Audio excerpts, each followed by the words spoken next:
So, welcome today to another episode of Hypnotherapy Reflections from Training to Practice. Today, we're thrilled to have Jennifer Austin Evans, an accomplished solution-focused hypnotherapy, trained at the Clifton Practice at CPHT, and really exciting because Jennifer brings a wealth of knowledge and experience, not just in hypnotherapy, but everything she does. And today, we're going to explore her journey, her unique insights, both personal and those gained from training with CPHT, and the powerful impact she has seen from using solution-focused hypnotherapy. So get ready for an inspiring conversation highlighting the transformative power of hypnotherapy and the exceptional training we hope she got from CPHT. So Jennifer, hello. Hello, thanks for having me. So let's first of all introduce yourself and where you practice, what the practice name is, maybe. Yeah, so I'm Jennifer from Jennifer Austin Hypnotherapy, and I work fully online right now. So last week I was working from Norfolk. This week I'm in London. Next week I'm in Estonia. So I'm very much enjoying like the digital nomad lifestyle right now, and enjoying being able to practice from literally wherever I want to. Wow, I mean, I haven't even got into the questions. As you know, we normally do 20 questions and ask people all sorts of stuff, but that's brought in another question straight away was, I get so many people, particularly people who are interested in training, going, can I use it online? Is it effective online? So you're using it online and it's enabled you to be wherever you want to be. Exactly. So I can go visit friends, family, go solo travel, do whatever I want to do, but keep working at the same time. I've only ever worked online, and Wow. it's fully effective. Everyone enjoys it, and it allows, people to work with me from all over the world. So my clients aren't just from Norfolk, which is where I started, but they're actually from all over the UK and further. I have clients in Australia, for example. So you've got a global business Yeah, I guess so. helping people across the world. I mean, that's amazing. Yeah. So the first question I've got for you is, what motivated you to train as a hypnotherapist? So I had hypnotherapy myself. Oh, I was struggling with physical and mental health conditions, and hypnotherapy, not only did it really help me, but I also enjoyed the process. Unlike the more traditional talking therapies that I'd had before, I actually really looked forward to every session, and I loved my hypnotherapist. And I realized that I could be that for someone. wow. Oh, that's a lovely, and it's a lovely story. And again, not, it's probably a real split between the people I've trained, but so many people have had some experience and enjoyed it. So that's really good to hear. So Yeah. what did you do before you trained with CPHT? So immediately before, I was working for the police. I was redacting evidence for court, but actually in my previous life, I was a marine biologist. Oh, So I wow. used to work in the field. I worked offshore in acoustics, and worked in a lab as well. But I lost that job due to my physical health conditions. Right. So yeah, I was sort of in a bit of limbo, and just got an office job while I was deciding what else to do. So my next question was going to be, why did you jump from this amazing role of a marine biologist, which sounds exciting and it probably is not as glamorous as it sounds, but it sounds No, it's not. glamorous. But what inspired you then to move into hypnotherapy, to retrain, change your career? Sure. So I guess, yeah, a few different things. I was missing learning. Like I wanted to learn something new. I was Mhm. ready for a new challenge. I wanted a better work-life balance. And obviously, what better way to do that than to work for yourself, really? Um, and I wanted to really feel like I was making a difference. So that was one of the reasons why I went into marine biology. But Yeah. actually, as you say, like it sounds a lot more glamorous than it is. Like a lot of the time, when I say I was working offshore in acoustics, I was monitoring whales and dolphins, everyone's like, wow. The But it sounds reality, amazing. It does. yeah, I'm sitting there yeah, thinking, wow, that's just yeah. But the gorgeous. reality is I'm sitting on a ship, normally the only female on a ship with 30 guys, doing 12-hour night shifts, like no hot food. And actually when the weather's bad, you're just sitting and waiting for the weather. I had a whole month where we had no work. We just sat and waited for the weather to improve for a Wow. month. Um, and you don't know when you're coming and going. Like there's no set rota or anything. You just get a phone call being like, oh, do you want to go to America tomorrow for we Yeah, don't know yeah. how long? So there was no work-life balance, and I didn't feel like I was making a difference. Like it's so hard. You even if you come up with some really great data, you know, even if you got that published, it's just going to sit on a shelf and gather dust, and you hope that it becomes useful at some point. Right. Whereas actually, I was hoping that in a hypnotherapy setting, I would feel like it was more rewarding consistently.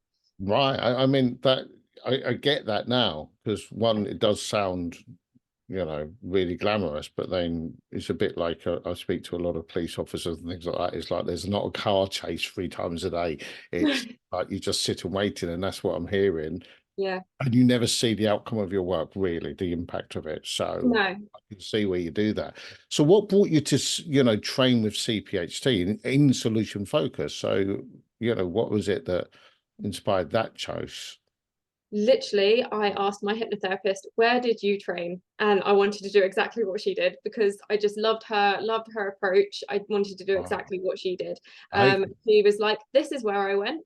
And not only did she go through CPHT, but she ended up also becoming a supervisor and a lecturer and all of that. So who I was could that? see Deborah Pierce. Oh, yes, Debbie. She's beautiful, lovely lady, Oh, great yeah. therapist, still in practice.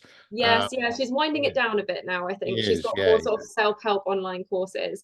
And I worked with her remotely as well. Like all of my yeah, sessions with her were online, so I knew that online worked. yeah.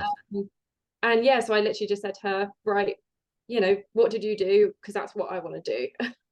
Wow. So it's interesting because what you've mentioned, I'm going to jump ahead of some of the questions I've got, but you've mentioned 2 or 3 times work-life balance, Yeah. which a lot of people are looking to get off that treadmill of going Mm. to work every day, doing a job, one at a time, having a job which doesn't fulfill them. Not necessarily sitting a month waiting for the weather to change, but for some people it might feel like that. So Yeah, yeah. tell me about what training as a solution focused hypnotherapy has now enabled you to do from a work-life balance point of view. Well, firstly, just book a last minute holiday to Estonia because I literally booked that like yesterday and I'm going on Monday because I was like, oh, I fancy getting away. So I can Wow. and I will. So obviously, if you like to travel, then it gives me that ability. I've got lots of friends and family, but they're not local to me in Norwich, like they're spread out. So the fact that I can now go and see family when I want to, as long as they've got somewhere that I can work or I rent somewhere nearby. Um, but obviously allowing me to do my own hours as well. So Yeah. I when I was building up the practice while working part-time, obviously that was really tough because you are kind of working and training Yeah. constantly. But once I've enabled myself to go full-time, now it's like, actually, I don't want to work every evening. Why am I working every evening? And I thought, oh, I was quite worried if I cut down my evenings, Yeah. they're the sessions that clients really want, right? Everyone wants evening Yeah. sessions. And I worried that that was going to impact me. But it didn't. Now I only work 2 evenings a week and everyone just fits it Yeah. in. They go, you know, well, I've got flexible working or I'll do it my lunch break or whatever. And also I set myself an admin day.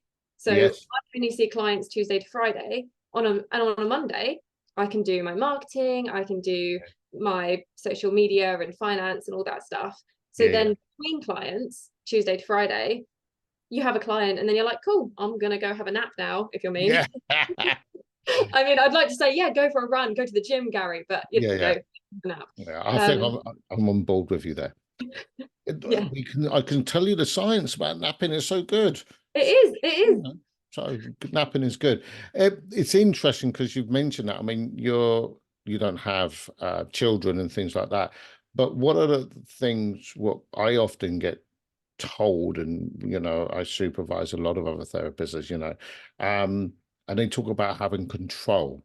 So you Mm, decided you're going to work from Estonia, or you're going to do this, or you're going to do that, but you're in charge. You're going to turn your clients up or turn your clients down, how many you see or what day you see yes, them. yeah, So you exactly. feel completely in control. Yeah, absolutely. So, you know, at one point, I did really have the capacity. This was just before I went full time, because I've only recently gone full time. I actually had a wait list, and I was like, oh my Yeah. gosh, what's happening? That's super exciting. And I could have taken more on, but Yeah. I looked at what was going on in my personal life, and I was like, you know what? I don't really want to take more on. They can just sit and wait a few weeks, and I could do that. Yeah. So depending on what kind of other stress you've got going on in your life, I can tailor my work to what I need it to be. So has training as a solution focused hypnotherapy with CPHT changed or shaped the way you now work with clients? Has that helped, that format? Yeah, definitely. So, I mean, I love the fact that, obviously, maybe with my science background, I love the fact that it's all rooted in this neuroscience, Right. and that I can actually explain to clients how and why their brain works. And a lot of my clients will have had therapies before, other traditional talking therapies. And then I'll chat them through how the brain works, and they go, why has nobody told me this before? Like, Yeah. why don't I know this? So I love that approach of actually explaining what's going on and why Yeah. we've evolved that way. The goal setting part is obviously really key, because for me, when I did things like CBT or whatnot, obviously they have their own benefits, but the goals that I was given in that were too unrealistic for me. They were too much of a Yeah. stretch that I just didn't do them. Whereas Mm. the goal setting approach in solution focused, I really like that it's baby steps. Yeah. And at the time, people are like, how is that going to help me in the long run? Like, okay, yeah, fine, I'm going to make my bed this morning. Yeah. How's Yeah. that going to make any difference? And it does. And every time you see those tiny baby steps add up. Absolutely. Um, so yeah, and obviously trance. Who doesn't want like Mm. half an hour of deep relaxation? Yeah. And Yeah. it relaxes me as well. I get to Yeah. read trance like 5 times a day. That's So brilliant. I sleep perfectly fine these days. Yeah, brilliant. That's cool. So I'm really interested in something which really has popped out, stood out to you when you're working with clients, something that's surprised and unexpected. And also, what do you really like working with? Where's your passion when you're working with clients? What do people know you for? Okay, so two questions there. One, what stood out and surprised me with a client, right? Um, I think sometimes what surprises me is how a client comes for one thing Mm. and it ends up changing lots of other things. Yeah, yeah, They will come to me and they'll be like, I'm really overwhelmed with my job, and I just my anxiety is off the charts, etc. yeah. And then actually by the end of it, they're like, so I've left my husband, turns out I'm gay, and like you have no idea what's gonna happen. So that was And nor probably do my they. Is that right? sorry. And nor do your No, client. no, they didn't know either. So the most surprising one was probably, yeah, the fact that someone left their fiance and realized their sexuality Mm. through this process, Yeah. because it really enables people to be their authentic self. Yes. Um, and I think that's one of the things I'm known for, is I really want to bring out people's authenticity and Yes. build their self-esteem, because Yes. when you do that, it leads to so many other Yeah. changes. But I'm also known for working with people with skin conditions because of my Yes. past history. So I'm quite big in the skin community on Instagram and things. Yeah, yeah, yeah. So one of the things you're really passionate about is supporting people and helping people find solutions to challenging skin conditions. Yeah, so a lot of people I work with are going through something called TSW, which is steroid withdrawal, Mm. and a lot of them are housebound, if not bed or sofa bound. Mm. And they're like, well, how can I enjoy my life when I can't do all these things? And they're almost grieving for the Mm. life they wish they had had, or the Yeah, person that they were. I've got a client at the moment who she used to be a skydiving instructor, and now she finds it hard to leave the house, yeah, and her life has completely changed. yeah, um and they sort of think, well, how can I still enjoy my life? And working with them through that process yeah, yeah, to find that, okay, life doesn't look like what you wanted it to look like, but actually you can still enjoy it. And helping them deal with pain management as well is yeah, key. absolutely. So do you think you're now that you have knowledge of how the brain works, the neuroscience and the connection between the mind and the body, does that help when you're passing that information and knowledge on to your clients? Yeah, 100%. Yeah, lots of them go, I guess I knew this, but you've actually explained it in a way that now makes sense. Like, they know that stress impacts the skin, right? We know that stress impacts the body, but to actually sit down and be like, oh, so stress is causing your cortisol to rise. Cortisol increases your inflammation. It's going to slow down your wound healing, kick off your histamine response. That's going to cause you to be more itchy, which is going to cause you to be more stressed. And yeah, to actually talk through what's really happening on that deeper level. Wow. They're like, oh, okay, right. And the pain management stuff, talking about the impact of serotonin and dopamine and our chemicals when it comes to pain. People think, gosh, yeah, they don't hear that from other therapies. So it's really empowering for your client. Wow. Yeah, definitely. And they feel very validated as well, because it helps them feel like they've got a bit more control, because these chronic conditions, right, it feels like your whole life has been taken over. You don't have any control over anything anymore. So it's about giving them a little bit of control back into their lives. So I could talk to you just on that subject for about 2 hours, but I'm going to move up a little bit.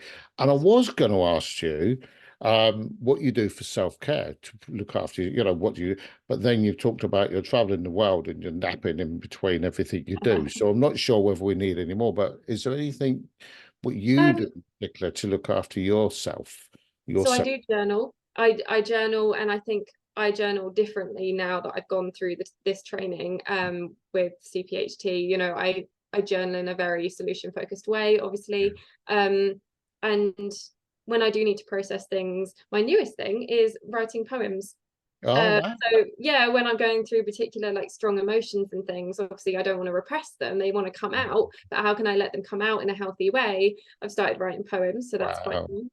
So what's that old joke? You're a poet and didn't know it? I mean, that's my limit on knowledge of poetry, so we won't go any further than that. But I don't know anything either. I don't think I could name a poet to you. I don't read poetry. wow. Just kind of my journaling naturally turned it when I was going through a hard time recently. I was journaling, and a poem just came out, and I was like, this is cool. So I've sort of explored that.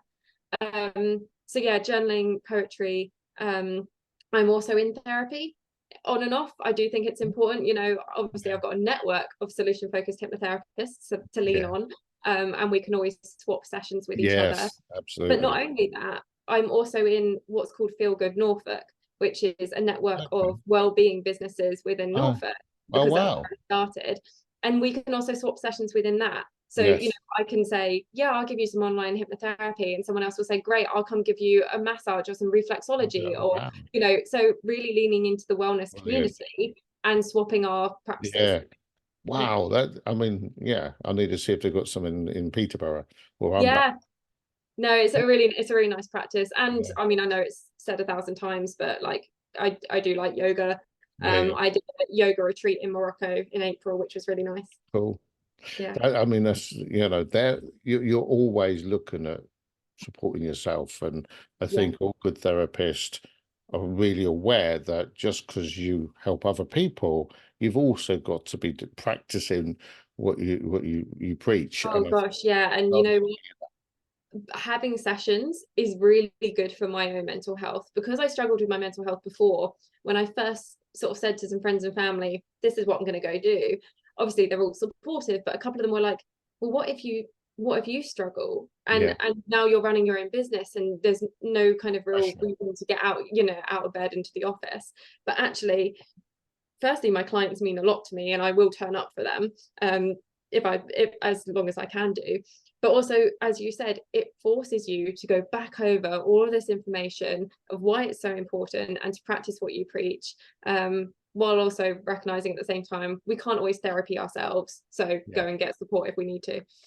Absolutely. So it's interesting you mentioned your family, and it sounds like you've got a very supportive family, but I hear a lot of people talk about skepticism, which they get from all sorts of people, but also from potential clients, but definitely the general public. How do you handle those misconceptions and skepticism? Do you have anything what you I chuckle and I nod and then I correct them. I say yes, I understand, I heard that many times before. Here's the truth. And it's something I do a lot on social media. So I've done a short series of reels recently in frequently asked questions. So it's like, can you get stuck in hypnosis? Can hypnosis make you do things you don't want to do? Yeah. All those things that we always hear. Yeah. And so I think just putting that out on social media regularly is quite important. And then, yeah, just gently correcting people and being like, yeah, it's not like you see on stage. It's completely different. This is clinical hypnotherapy, and actually it's based in science. Absolutely. And trying to explain it to them if they're willing to listen. So how do you deal with somebody who is opposite to solution focus? So I've got to sit and talk and talk and talk about my problems. I've got to revivify it. And you're going, we're solution focused. How do you deal with the people who believe that there's only one way?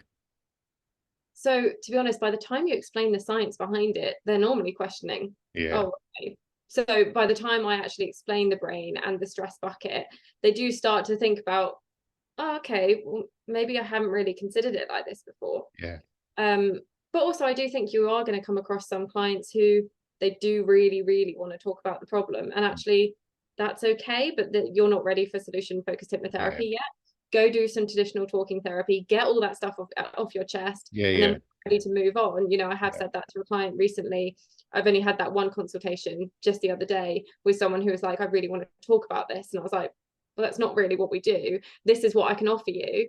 Otherwise, go do the traditional talking therapy. And then when you're ready to move on, come back and we'll work towards the life you want rather than talking about the past. But yeah, once you explain the brain and the science, most people go, okay. Cool. So you worked with a solution focused hypnotherapy, loved it, found that you loved it a lot, and you then found us to train with us. But during that training, because obviously you learn everything about why you did what you did when you was in the therapy, was there anything that leapt out at you? What was a breakthrough for you when you was going for the training, went, oh my God, this is it? It doesn't have to be, but is there anything in particular that stood out? A couple of things that stand out was learning more about the medication side of things was completely new to me. So I think that was Claire talking through exactly how antidepressants and various medications work. That was really interesting and really important, I think, for me to know. Obviously, a lot of the clients I see are on various medications. So that was really good to learn that we don't, produce our own. It doesn't produce serotonin for us. We still have to produce our own and help it. That was really key. And also grief. I've never really dealt with anything to do with grief before, and it didn't come up in my sessions. So when we talked about grief in training, and I can't remember who it was, someone drew like the ball in the box metaphor for grief. That side of things stood out to me, and I use it regularly with my clients now. Even if they haven't, it's not because they've lost someone, but actually if you've lost a relationship or if you've lost your health, the same applies. Absolutely. The two things that stand out, which were kind of completely brand new to me, was sort of grief and medication. So you came from being a microbiologist, which sounds amazing. Even if you tell me it's not, it still sounds amazing. Worked within the police community, then took up training with us to become a full-time, as you are now, full-time hypnotherapist. What sort of help did you get from the course to prepare you for that? So I think one of the most helpful things about the course was that we were seeing people from week one. The fact that we were literally working with like volunteers from the first week, because one of the big things about this course is your confidence, right? Oh my gosh, like I'm gonna have to help people who are in a really bad way. What am I gonna say? Am I gonna run out of things to say? What if I say the wrong thing? But because you're working with people from the beginning, you build up that confidence, and by the time the course finished, I was hitting the ground running. I was really confident. I was like, right, where can I go give a talk? Right, I'm gonna, and now I'm booked to I'm going to be giving a talk in London next month at the Allergy and Free From show. And I give sort of monthly talks in Norwich as well. And it's just like, that confidence that seeing people all the time throughout the course gives you is really invaluable. And also the support network of the other students. Yeah, yeah. So, you know, we still have a WhatsApp chat going, and we often put in there, oh, does someone have a like an idea of what to do with this particular client, or hey, how are you guys dealing with SEO on your website or whatever? Yeah, and yeah. we're always there. Everyone always replies. They had, unfortunately I couldn't make it, but they had a reunion dinner earlier this year.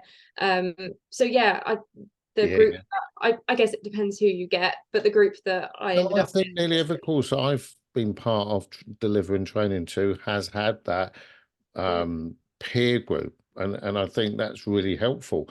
yeah. Did you get or feel like you got support and ongoing support from CPHT as you went on through your graduation and since then? Yeah, definitely. I mean, the supervising sessions are like absolutely necessary, not just from a legal point of view, right? But absolutely as a Mm. newly qualified hypnotherapist. I mean, I qualified in July, so I haven't even been going a year yet. But to meet up with your supervisor regularly continues that confidence, Mm. continues to grow, and the fact that other people bring these questions, right? And you think, oh, you know, that doesn't apply to me. And then funnily enough, the next week it applies Yeah, to you. And you're like, I already know what to do because that person had the problem. So the continuing support from group supervision is great, knowing that you can have one-to-one supervision if you yeah, want to. The Facebook group is really valuable. yeah, Just swapping an email now yeah, and then, just to be yeah. like, oh, okay, I want to do a reframe. I haven't done one in a while. Can you just like Mm. answer these couple of questions? Yeah, yeah. And someone will always come back to you really quickly. So it feels So like you're part of something bigger than yourself. There's always yeah, there's always someone, someone. whether it's peers from your training, whether it's somebody on supervision or Yeah. one of your supervisors, you can always, you're never on your own. No, absolutely. Oh, that's really I never sit there thinking, oh, who can I ask, or I need help, who do I go to? It's more like, oh, okay, who do I choose? Because there's too many people for me to ask. Yeah. So a couple of more questions then. So what would you or do you find most rewarding from your work as a solution-focused hypnotherapist? Definitely when people say you've changed my life. And I remember you telling us, Gary, in training, you were like, you will have people that say to you, you've saved my life and you've changed my life. And, you know, you will have that happen time and time again. And you sort of sit there in training and you think, yeah, you know, that would be really nice. You know, I wonder if that will happen to me. And it really does. And the Yeah, first time it happened to me was before I even qualified. yeah, And just realizing that you have that impact on someone to really, yeah, make a difference to not only them, but also their loved ones. yeah, You know, one of my sort of standout clients, if you like, that I remember well, she never allowed herself to be in family photos because she had such low confidence and self-worth, and she wouldn't or she wouldn't do so many things that were kind of based around her family. yeah, And you know, she messaged me even like 4 months after working together. She yeah. took the time to message me and say, I've bought a sparkly dress, I'm going to wear it at Christmas, and I'm in all these family photos, and like her whole family have benefited from that, not just her. Yeah. So yeah, just yeah, hearing that, getting the reviews. Always when a new review comes in, you're like, oh, I got a review.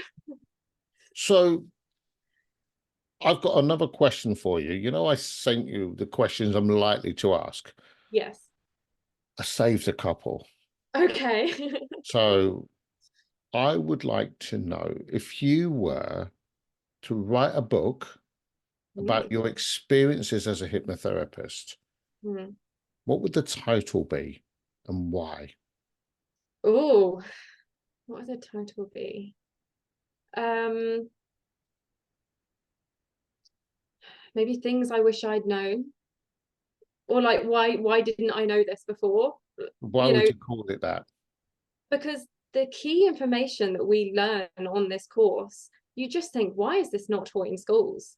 You know, Uh, why have I not known this earlier? How different would my life have been if I knew all this stuff earlier? And yeah, you know, it's better late than never. yeah, And yeah, I'm pleased about, you know, my previous careers, and I'm pleased yeah, about this yeah. one. But yeah, it's probably something to do along those lines of, gosh, why didn't I know this earlier? Why didn't I know this earlier? That's what your book's going to be called. Yeah. Oh, wow. So lastly then, to finish up, what advice would you give someone considering a career as a hypnotherapist? And, you know, what do you think they should do? Well, I mean, probably listen to a few podcasts, but not just your one, obviously, No. but there's quite a few podcasts that I've found, and they are by hypnotherapists. You've also got is it Ali's one about building a hypnotherapy business? You know, there's a lot of those resources out there, and if you listen to those, you'll get a bit of more of a feeling as to what that life would look like for you. Mm, Ultimately, I think the people who want to become a hypnotherapist, they have that gut need to help people. yeah. A lot of them have already been through something difficult, which Mhm. helps you then Yeah. relate to your clients. Yep. Um, and I think you also have to have a little bit of an understanding of the business side of what you're taking on, because most people that I know out of this course are doing really, really well. But then there's the odd few that are like, oh my God, the hypnotherapy side is fine, but actually I don't know if I can run a business. Yeah. So absolutely, if you're interested in hypnotherapy, I'd say go for it. Just also bear in mind, you're going to have to Yeah. deal with social media. It's not just being a hypnotherapist. You're Yeah, also a absolutely. social media manager, you're a marketing person, you're a website designer, Yeah. all those, an accountant, all those things come with it. To surround yourself with the right people is Yeah, yeah, what sounds of it. yeah. Fantastic. So to finish up, particularly as you've got such a passion around so many things, particularly skin conditions and well-being, let's make sure people know who you are and how to find you. Absolutely. So Because you're globetrotting the whole time, we need to know how to contact you. absolutely, I am going to buy a flat at some point, probably in Norfolk, but I'll enjoy the nomad life until then. So you can find me on Instagram at Jennifer Austin Hypnotherapy, and also on my website, which is jenniferaustinhypnotherapy.co.uk. And also on YouTube. I'm new to YouTube. I'm also on here. So that is also Jennifer Austin Hypnotherapy. Yeah. Cool. Facebook? Yeah, I am on Facebook. I'm more active on Instagram, but I'm on Facebook under Jennifer Austin Hypnotherapy. And I also have a monthly newsletter. So I send out a monthly newsletter, and that will have all sorts of positive news from around the world and what I'm up to and any upcoming events. So I do like monthly live trances on Instagram, for example, and any talks. And I am in the works doing a collaborative retreat in Cornwall potentially, and Oh, an wow. online workshop with a yoga teacher. I Yeah. did a half-day retreat with a yoga teacher and like a somatic movement coach. So yeah, there's always Yeah. bits and pieces that I'm doing. Loads of stuff, but we've got to remember Jennifer Austin Hypnotherapy, because That's the one. whatever platform we go on, we'll probably find you. Yeah, I hope so. Fantastic. And yeah, What I'm going to do in the bio and everything to do with this and everything, I will put that in so people can click on you and find you. thank you. So to finish off, thank you so much for giving us some time in your middle of your globe trotting. Enjoy Estonia, and I look forward to seeing you in the future. So thank you so much for sharing your story. No, thank you so much for having me. And it's also nice for me to reflect back over, the training period and what I've achieved. Thank you. Thanks. Bye-bye.